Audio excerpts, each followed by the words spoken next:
I love to shoot landscapes with a telephoto lens, and I do a lot of shots using the trusty 70-200, but today I'm going a lot longer, 3 times the length. That's right, the 150-600.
Hi everyone, thanks for joining me again.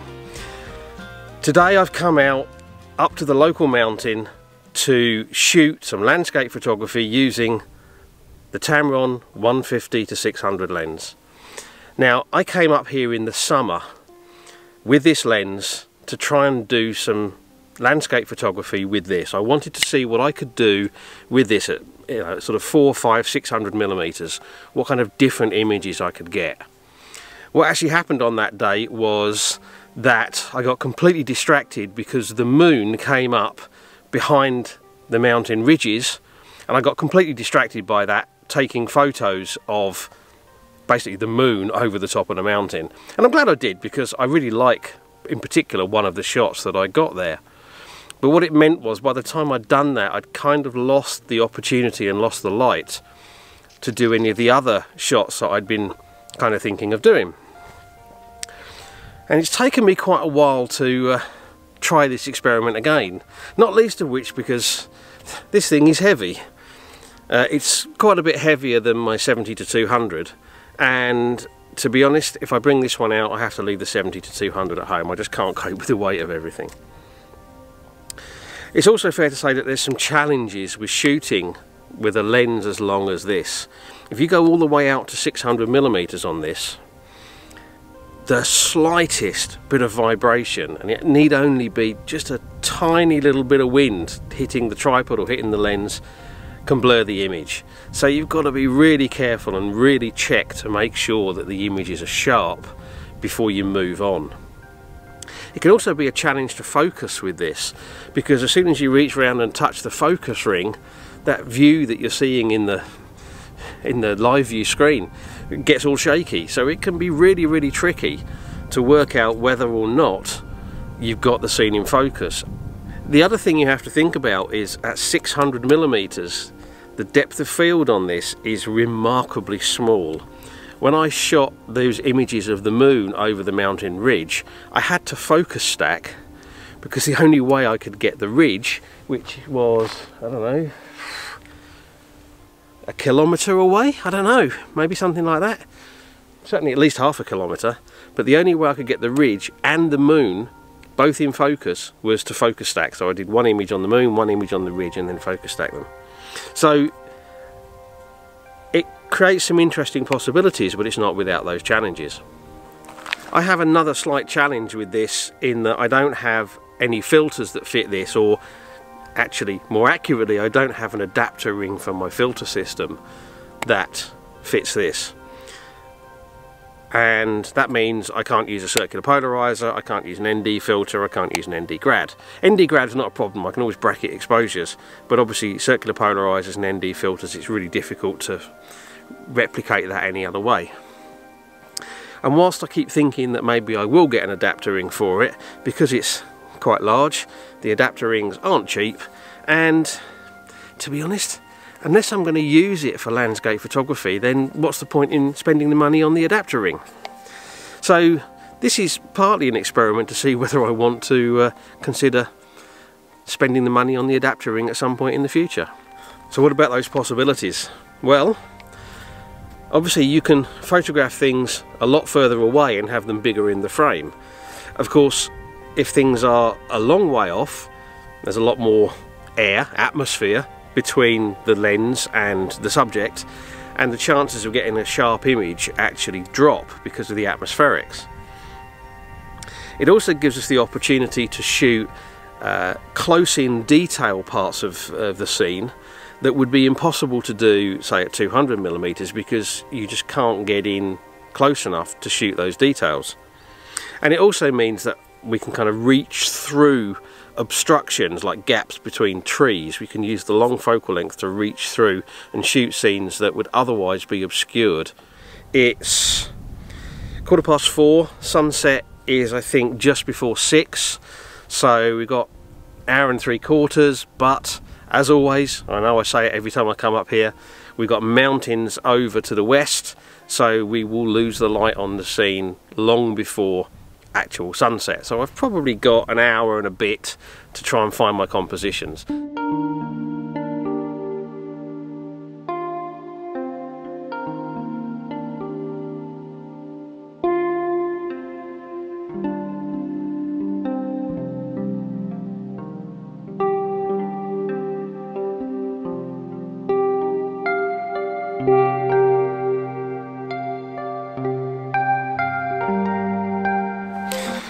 So I've got to admit, I'm actually finding it harder to see compositions than I expected. What I'm finding is that I'm struggling to see, just with my eyes, if a composition is going to work. I'm having to get the camera out, get the lens out, and actually look through it to get any kind of idea.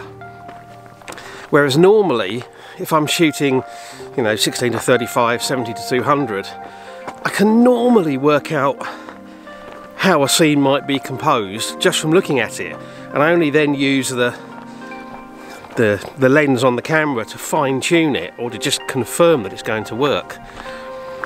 But I just don't think I'm used to trying to see compositions at that really long focal length. So it's making it much harder than I thought.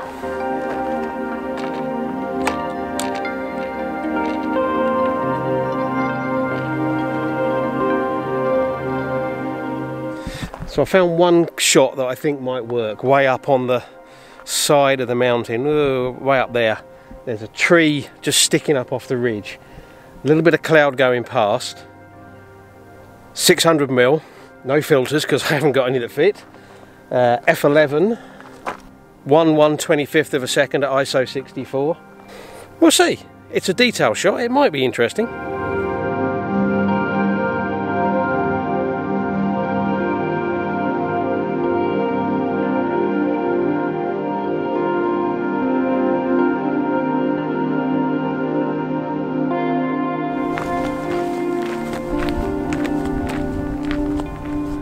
So I got one image, but if I'm honest, I'm not sure it worked.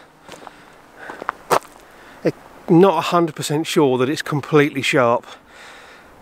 As I said before, it only takes just a breath of wind to vibrate the lens and blur it. And because I was trying to get it with the cloud, I was rushing a little bit. And I'm not sure that it actually worked. But I guess we'll see when we get it back on the computer. It might be okay. Okay, got another shot lined up. And I'm going to put in an important safety tip here. My camera is here. Lens is pointing out that way. And above the view of the lens is the sun. Now I'm shooting with a long focal length, 600mm. The safety tip is, if you're composing shots or even looking at potential compositions and you're looking through the viewfinder, be really careful where you point the lens, because looking through the viewfinder at 600mm straight at the sun is not a good idea. So it's just something to be aware of. It's easy to get carried away in that search for compositions and just forget that the sun at 600mm, you can move the lens just a few degrees and the sun can suddenly be right in the frame. So you've got to be careful of that. The shot I'm taking is of a little rocky outcrop with a little tree and a bush on the top, and then you kind of got the landscape behind kind of falls away. And I'm shooting all the way out at 600mm, f11, 1/60th of a second. But what I've done there is I've put a cable release on, basically because I'm using mirror up and cable release to try to avoid any possibility of camera shake, to try to make sure that I don't get any vibration at all. And I'm also in a more sheltered position here, so hopefully the wind isn't going to knock things around.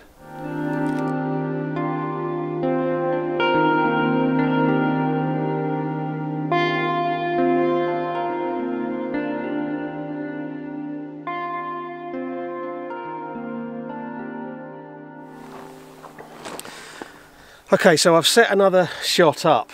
Basically out in the distance there's kind of a curved line goes up into a hill or a ridge line that runs across. It's got some lovely patterns running up and it's getting some quite nice side lighting right now. And then there's kind of a lighter band at the top. In the foreground, down at the bottom, there's a little hill or a little layer of land with a couple of trees sticking up, small trees. And then behind it is basically a dark mountain. Now, right now, I really do wish I had a circular polarizer, because there's quite a bit of haze here and a circular polarizer will cut it out. Now the only thing I can think to do is I'm going to use my circular polarizer and I'm going to try and handhold it at the front of the lens. And I've got to be careful because I don't want to scratch the circular polarizer, I don't want to scratch the front of the lens, and I don't want to actually hit the lens with the circular polarizer while I'm taking the shot. And just to complicate things more, I think I'm going to have to focus stack this, because again I'm shooting at, I don't know, about 375mm, and I don't think I'm getting everything in focus with a single shot. So if this works, it'll be a miracle.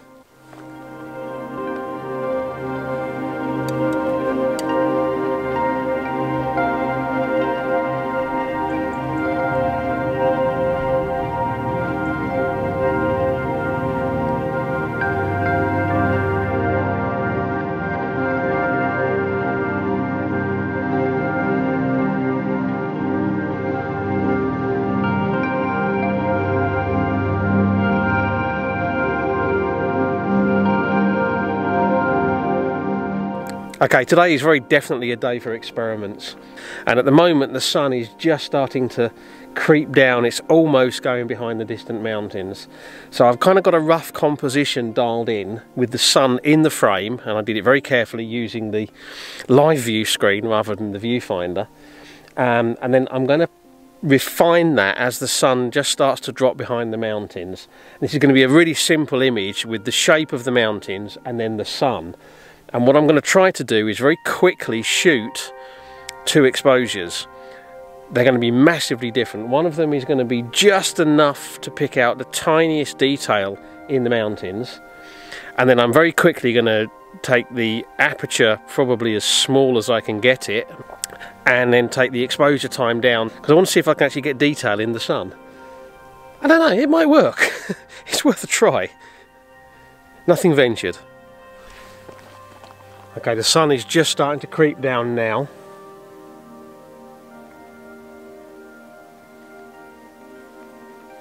Giving it a few seconds, and I'm going to have to go really quickly. My first shot is 1/400th of a second at f11. Do that one now. And then 1/250th of a second at f20.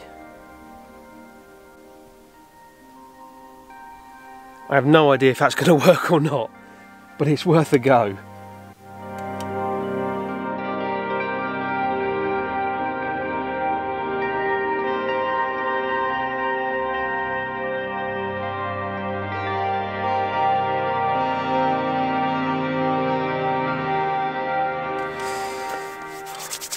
Okay, so the sun's gone now, and there's not a great deal of cloud out there, so there's nothing really to light up.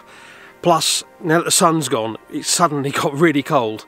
So I am going to pack up now, head for home, and see how this experiment has gone. I don't know if it's going to be a regular occurrence that I decide to shoot with this 150-600 lens. Whilst it offers some great opportunities for, you know, shooting things that are much further away, or shooting things in the middle distance, but, you know, apparently getting in closer to them, the challenges with shooting with it are considerable. Just the tiniest puff of wind is enough to ruin the shot. It doesn't need to be much. Even on a sturdy tripod on level ground, everything tightened down. It doesn't take much for that vibration to just kill the shot. And I don't know how many of the shots I've taken tonight will be any good. Indeed, I don't know if any of them will be any good. I've got a few that I think, you know, zooming into 100% on the screen, look as if they might be sharp, but I can't really be sure. Anyway, I hope you've enjoyed this video. If you have, well, don't forget about subscribing unless you're already a subscriber, in which case thank you very much. Likes and shares are always much appreciated, and I love to hear from you, so comments down below. And as always, I really appreciate you taking the time to watch my videos. So until the next one, thank you very much, and bye.